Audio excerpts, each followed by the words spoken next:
Give a damn about a hater when I feel like it. Not today, not today, not today, not tomorrow. Get out my way, please, I'm tryna get paid. Not today, not today.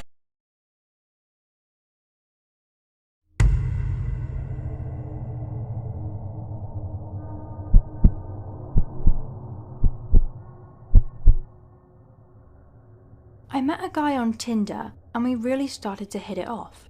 We'd been chatting for a few weeks and even discovered we had a few mutual friends. I was pretty intoxicated one night, was feeling social, and decided to call an Uber to his place.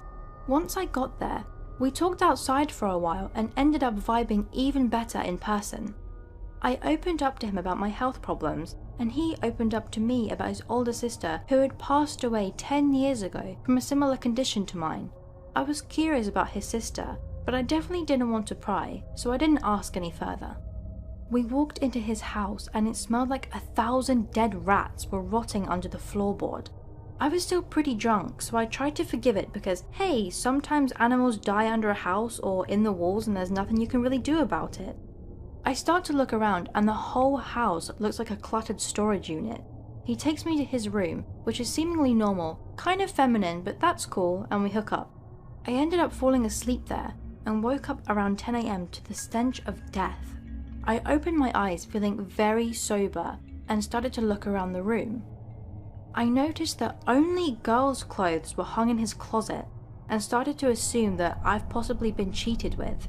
Then I see a giant black binder on his nightstand. When he woke up, I decided to jokingly ask him, "What's in that giant binder?" Turns out it was every single episode of Golden Girls printed out. He said he read it at work and it's the only show he'll ever watch. Okay. I asked him what he did for work, something I definitely should have known by this point, and he dodged the question. I sat up and looked at the pillow I'd been cozily sleeping on. It had no pillowcase and was covered in what looked to be old blood. It looked like the blood had been coughed onto it. I started putting the unpleasant pieces together. I asked as sensitively as I could, "Hey, was this your sister's room? I noticed the clothes in the closet." He says, "Yeah, and this is her bed. I haven't changed or washed anything. It just makes me feel better to be in her bed. This is actually where I held her when she died, and you remind me so much of her. I really, really like you." And then casually tried to hook up with me, like he didn't just drop unsettling as fuck news. I felt immensely sorry for him, but needed to get out of there. I made some excuse and left.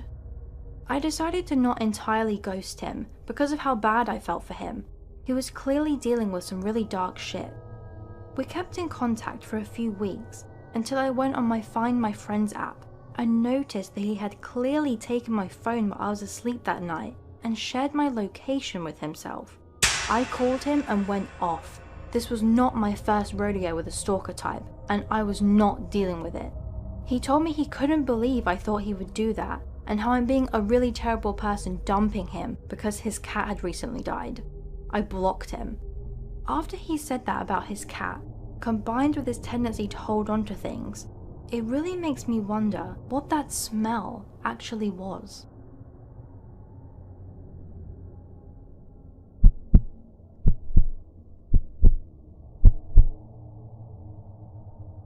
Nearly 10 years ago, I dated a girl for several months. There had been a few red flags right from the start that I should have listened to, but I was naive and kept telling myself that she was a decent person, just had a terrible streak of bad luck. Our second date was the first time I went to her apartment. We were having a few drinks and watching movies on her computer, and ended up having sex right there on her couch. We start dating officially, and it doesn't take long for her to start exhibiting some of the classic, clingy girlfriend traits. I'm a little put off by it, but just tell myself that I'm overreacting and not to break it off just because she's a little clingy and insecure. A few months later, I was at her apartment and found a shoebox in her pajama drawer full of things from her last relationship, which was with a guy. I should mention here that I'm a girl. Letters, nude photos of them together, all kinds of stuff. I thought it was really strange, beyond the obvious reasons, because everything she had told me about this relationship sounded awful. She said he'd hit her, throw her around, say nasty things to her, that he turned her off from men and general shitty relationship stuff. When I asked her why she had this box, she shrugged it off and didn't really give me an answer. I'm not a jealous person, so I figured it was some sort of healing process bullshit, again naive, and pretty much forgot about it. Here's where it starts to get real fun. Fast forward a few months. One night we're talking, and she tells me this story about a man that her mum dated when she was 6 or 7 years old that she didn't like. The man had a son that was about 10 years old that lived with him. She wanted her mum's boyfriend gone, so she told her mum that he had molested her one night while he was looking after her and his son. He didn't, and had him arrested. The son told police that nothing had happened and that he'd been with her the whole night, but the man went to prison anyway and was beaten to death by a biker gang. She ended this story with a laugh and said, "I wonder where they buried him," then just continued on with her day as if she hadn't just dropped this giant what the fuck story on me. To this day, I still don't know if that actually happened or if she made it all up to show me how evil she could be. Either one is insane. I decided right there that I needed to break it off with her without unleashing the "I'll come to your house and kill you in your sleep" type of psycho I knew was in her somewhere. It takes a few weeks, but I managed to break up with her. She still messaged me constantly, but I was getting better at not being sucked into her guilt trip. Then she started sending me webcam photos of us that I'd never seen before. I didn't connect what they were from until she started sending me videos. Remember that second date at her apartment? She recorded the whole thing on her webcam. I had no idea. My stomach still knots and my blood still boils when I think about this. About 2 months after the breakup, I got an ominous goodbye type message from her, also saying she wanted to see me one last time. I lived on the opposite side of the city and really didn't feel like taking a 2-hour bus commute to go deal with more of her melodramatic bullshit, so I contacted 2 of her friends that lived close by, one of which was 6 months pregnant, and asked if they could go check on her for me. My day goes on until I got a phone call from the police. They fill me in on what happened. When the friends went to her apartment, she answered the door wielding a large knife and went ballistic when she realized that I wasn't there. The friends ran and called the police. When the officers arrived, they had to put her in cuffs and brought her to a psych ward. After looking through the apartment, cops found her bedroom covered with lit candles and photos of me spread out all over her bed. In the living room, they found a suicide letter that was several pages long. In it, she had talked about my death and how it couldn't be helped. I was in shock, so the cop had to spell it out for me. "She had every intention of killing you and then killing herself. You did the right thing by not coming over here." She continued stalking me online, and when I blocked her on all social media platforms, she started sending threatening texts. I answered long enough to tell her that if she didn't leave me alone, I'd be filing a restraining order. This kept her away for a few days, until she showed up at the venue I was working and tried to attack me. The next day, she acts like nothing happened. I filed a restraining order and wasted 6 months of my time dealing with the courts, only to have a judge dismiss this case as a lady's spat. The stalking eventually stopped, but I was always on high alert. Even today, the sight of magenta, fire hydrant red hair dye makes my skin crawl.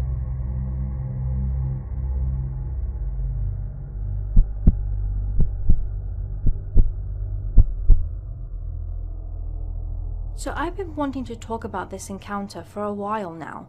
Unfortunately, it has taken me a long time to even fully fathom and process the potential danger I was in the evening that this story takes place.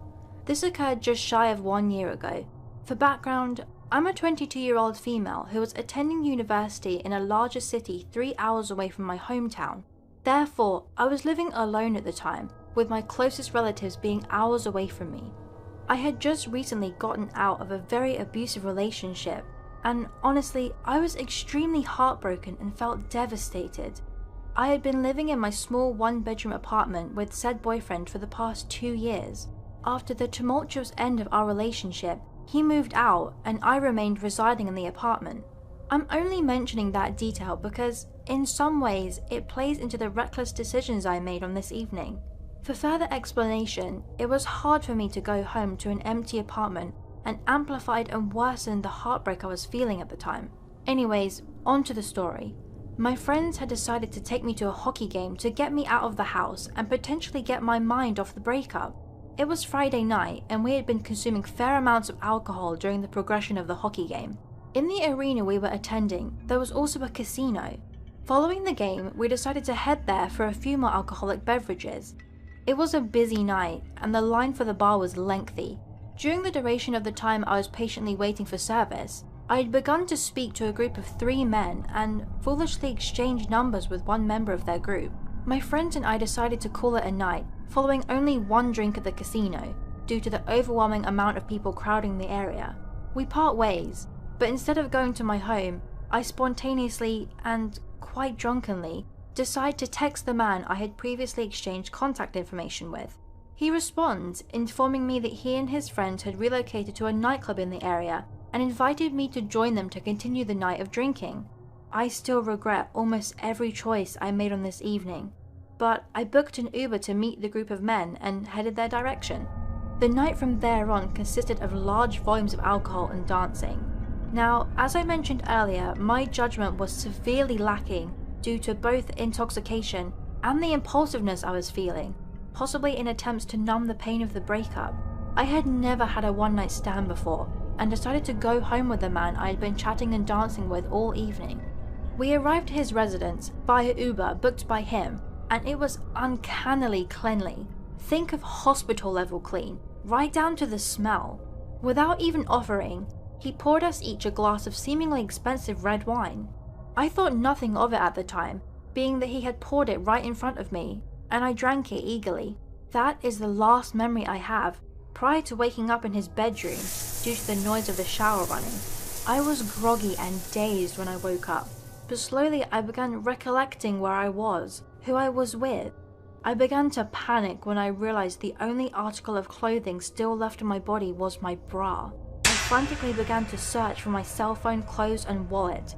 I rushed out of his bedroom, hoping to leave unnoticed prior to him getting out of the shower, and my heart dropped. All of his furniture and floors were completely covered with plastic shower curtains, which I distinctly remember not being there prior to me blacking out. Worse yet, all of my personal belongings were placed neatly on his kitchen island alongside a hammer. My instincts kicked in, and I swiftly grabbed my things and ran out the door, not even bothering to put my clothes on first. Once I was out of the house, I ran for several minutes in a random direction, panicked and adrenaline-fueled, slipping on my clothing as I ran. Once I finally stopped, I called a cab and went to my apartment, not speaking about this incident to anyone for a long time to come.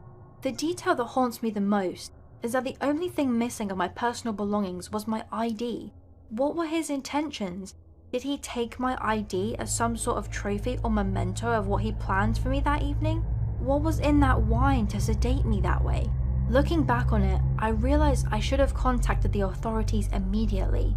Perhaps the reason for me not speaking up to law enforcement, or even informing my close family members and friends about the horrors I witnessed that evening, was because I was, and still am, highly ashamed of the impulsiveness and naivety I acted with that night. This eats away at me daily because I believe now it's potentially too late for me to report the man, seeing as I don't have the slightest recollection of where his house was located, or even his real name. I did try to call the number he was texting me with that night, just the next morning, and it's no longer in service. Also, I am positive that I had my ID in my possession when we left the club.